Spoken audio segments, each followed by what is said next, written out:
of institutes do we need? What kind of vocational training do we need? What kind of multidisciplinary schools which emphasize art, design, writing skills, so that people can express themselves, not just through traditional media, but through the new social media? Very good question, Kabir. See, I think I think Prahlad or Mr. Nair talked about a mindset of collaboration. I think that's missing in India. There's no collaboration. The crab joke is actually most relevant for the media and entertainment industry. I think this is one industry where I think the joke was invented for this industry.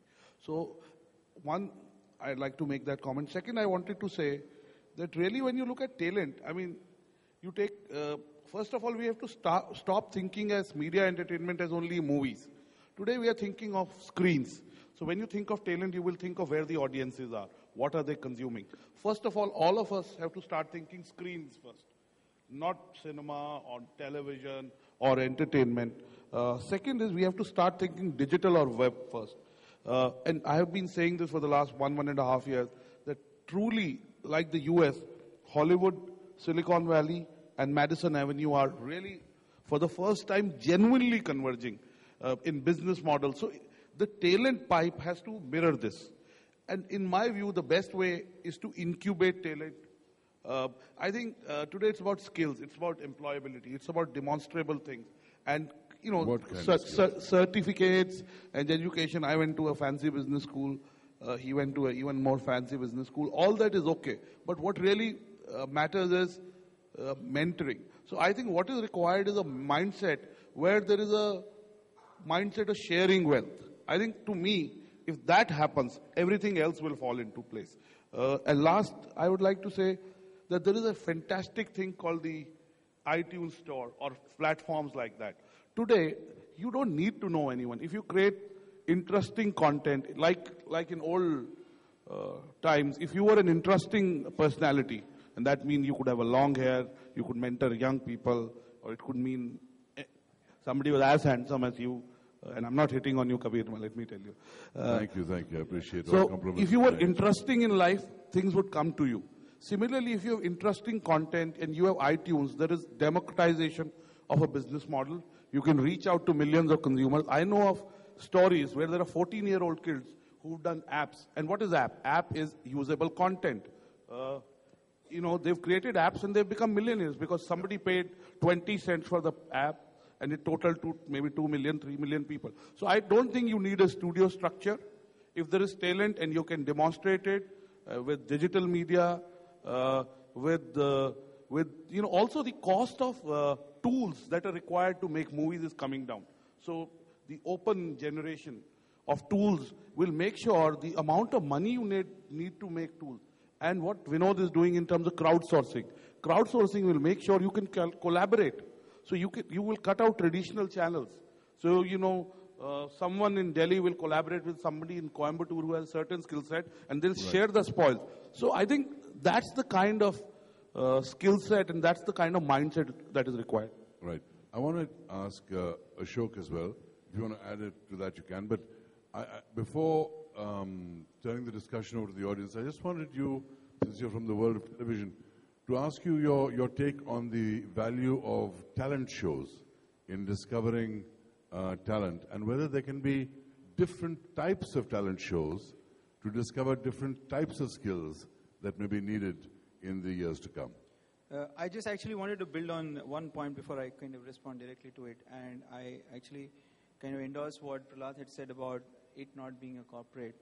You know, one of the things which is required for us to groom is to have a measurement mechanism to see whether, you know, somebody is doing well or not.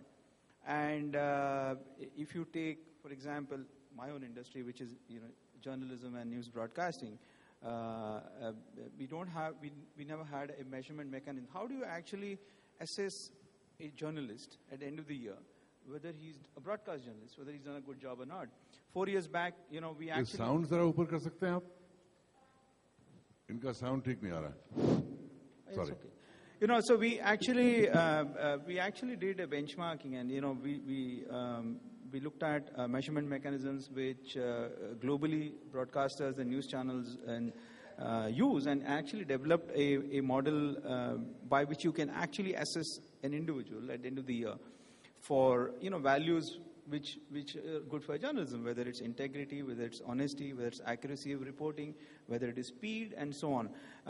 It was a tough task to get the damn thing implemented. It took me 3 years to implement it. Right. I endorse what he's saying, that while we like to believe that we are an industry, very elementary things. And second thing which comes to my mind is training. If you are talking of training, the first thing which comes to mind is, do you recruit trainees? We don't. Most organizations don't in this industry, which is something very, very normal outside. And why is that? Mindset. I think that's the point Anurag said, and I endorse that. The mindset is such that people find it easier to poach another talent, and there is anyway a lot of money chasing too few good talent anyway. So people find it, and people are living for the today. They're not working for the tomorrow. So they find it easier to spend that extra buck, poach somebody from some other organization and get the work done today rather than invest in grooming. So that is the point I wanted to build on. I'll now just respond to your point. To me, frankly, I don't know whether having more of talent shows on air is really the right way to discover talent. And I think something which I just want to qualify. Talent shows doesn't just mean singing and dancing. There are shows like The Apprentice. There are shows like shows that develop where people are making business proposals. Shows which are quiz shows which enhance knowledge. So there's all kinds of shows that can actually create and discover different kinds of talent. No, I couldn't agree with you more that those are very innovative routes to actually discovering talent. But I think it all comes back to the same point which I think Vinod also endorsed, that people are living for the today, so they don't know whether they can invest in something which is going to deliver over the third year. Nobody has the patience. B, they want a star. So, if somebody, I think we'll have to, if we really need to build the talent, now, more than the talent, I think we need to build the ecosystem which will automatically generate the talent. We need to actually, increase our perspective or time frame to not 1 year, but 3 years or 5 years. That's point number one. Point number two, somewhere we need to have the patience that, if something does not deliver, if a show doesn't deliver in this year, the show goes out next year. But if we believe that the show has got merit in it, we need to sustain it, and take it for 3 years and then take a call whether it is actually working in the medium term or not. And to me, I think what is required at this point in time is building that ecosystem, and I think the talent will come. There are enough ideas, the kind you were mentioning, but what we lack is the willingness to stick the neck out, take the risk and say, listen, I will pursue this idea for 3 years. Let's see what happens. Kabir, quick. One just very elementary fact. It's not an opinion. I keep saying opinions are like assholes. Everybody's got one. This is a fact. The fact is, most media companies, maybe this is an exception, do not have an HR function. An HR function, a talent acquisition, a talent management function. The ones that I have, it's an administrative function. It's not a strategic or a business driving function. Second is, I think in the conversation, we've not brought the most important talent today in the media entity, and that's the consumer. With the user-generated content, you could do a show which airs on a Wednesday, has a certain storyline, you crowdsource through, say, if you have 2.2 million viewers, what would, a storyline, and on Saturday, show what they want to. So I think today the definition of talent has to change. The consumer is equally important, the viewer, and we have to become curators of content. We are no longer producers of content. Like an art show, we are curating content. Anurag, I think your points are valid, but I think this particular point is more suited to our next discussion that we're going to have later after lunch, which is the types of content and the types of delivery mechanisms of that content that exist. But before closing down, I'd like to open the floor to any questions and then give my panelists a quick final word. And then we can all, then there's a presentation that's being made by the Hong Kong Tourist Development Authority. But a question, all right, gentlemen sitting in front here, can you get the microphone? Sorry. Yeah, you have mic? I have one here. Okay. Raj Tilakia. Please stand up and introduce yourself. Sorry.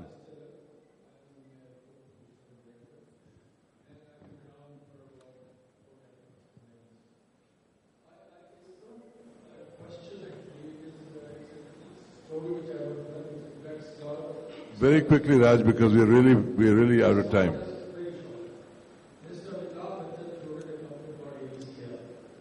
He took the responsibility of having a world competition this world. He lost 100 crores of rupees out of sport.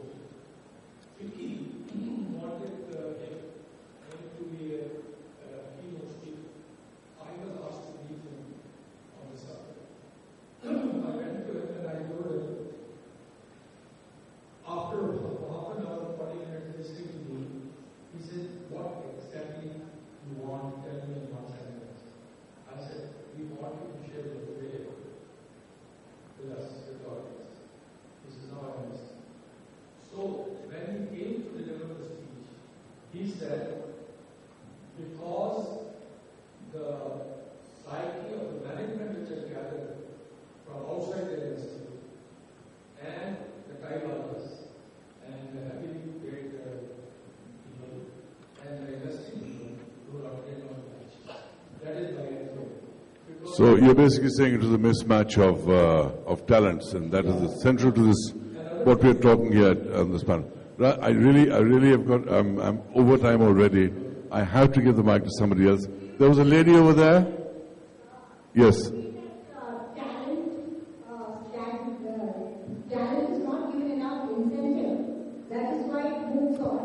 Because it feels that it will stagnate if it stays on. And as you say, sportsmen are either stars or they are drilled. That is because there is no sustained training throughout the year. Abroad, a sportsman is already professional. And he always goes on training right through the year. Whereas in our country, it's just before the match day train and, Not anymore. That's not the fault of our country. That's the fault of the sports person. I mean, why do you, if the talent themselves are not interested in training themselves or retraining or keeping themselves relevant and skilled, I mean, you can't blame the system for that. I think as a person who wants to excel, you continuously train yourself and make sure that you're relevant.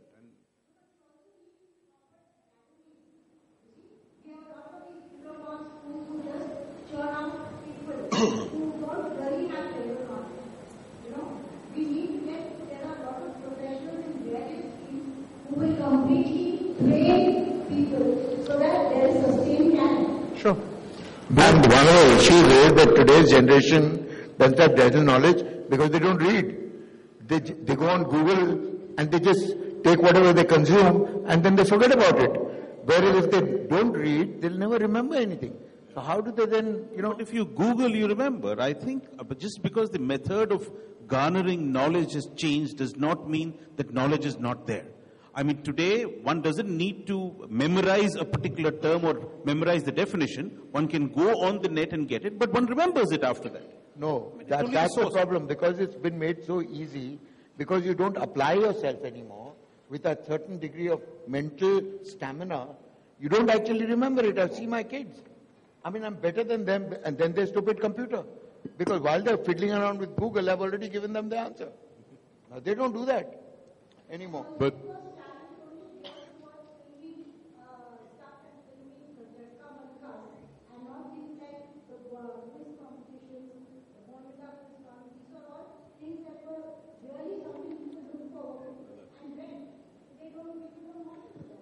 No, that's not true. That's not true. That's not true. Today, to say that kids don't read, that's not true.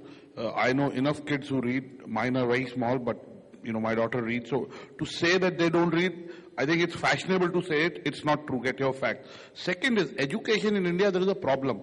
And in the next 3 years, and it's a larger problem than media, and quickly, is that, education is only about one thing. It's about attracting good talent. Good schools attract good talent. And of course, then, fantastic professionals come out of it.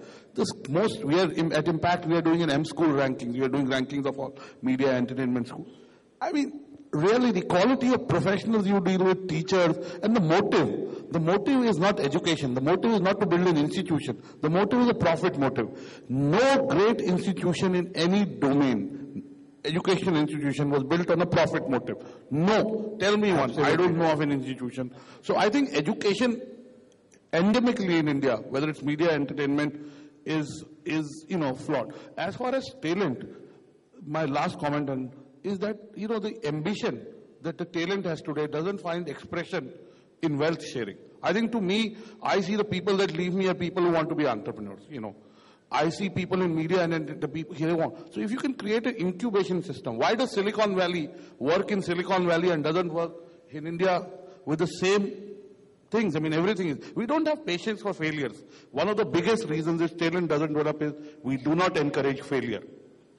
I think that's a very important thought to carry with us, that, we learn a lot through failure, and therefore failure is also important in life. But I think what we've arrived at here is saying that with the changing media environment of traditional media and new media in place, and traditional media using new media as a way of expressing itself, and new media in turn creating its own content, a whole new set of skills needs to be developed through institutes that need to be created exclusively for that purpose, and with more emphasis given perhaps to the arts than normally, which is normally given to the sciences.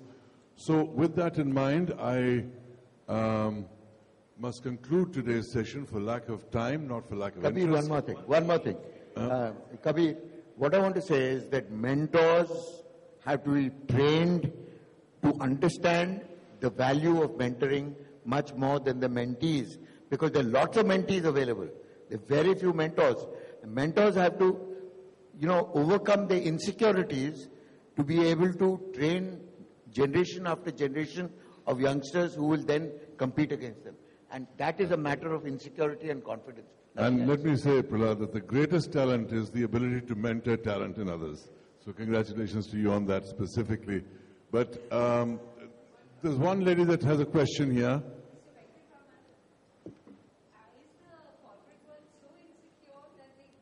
That they can groom somebody for tomorrow or hang on to somebody they just need for today?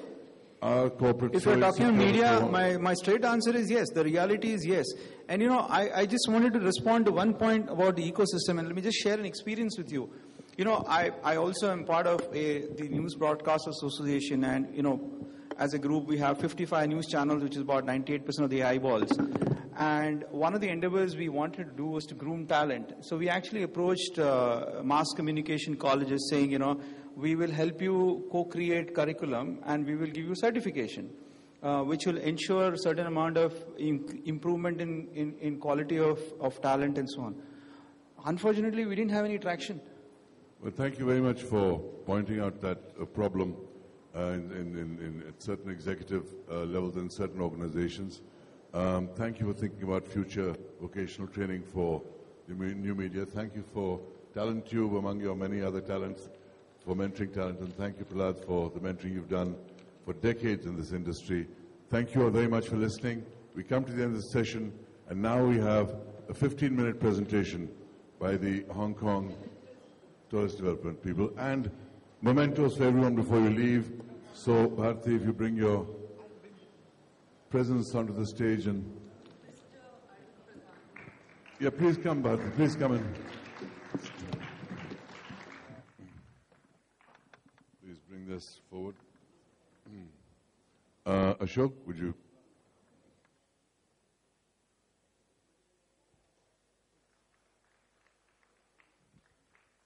Thank you. My pleasure. Anurag, please step forward.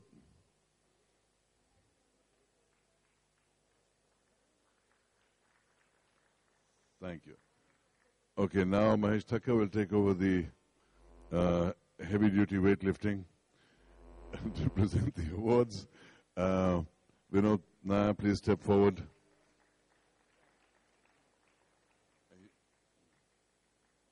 And huge congratulations. Thank you. Thank you. And Prahlad.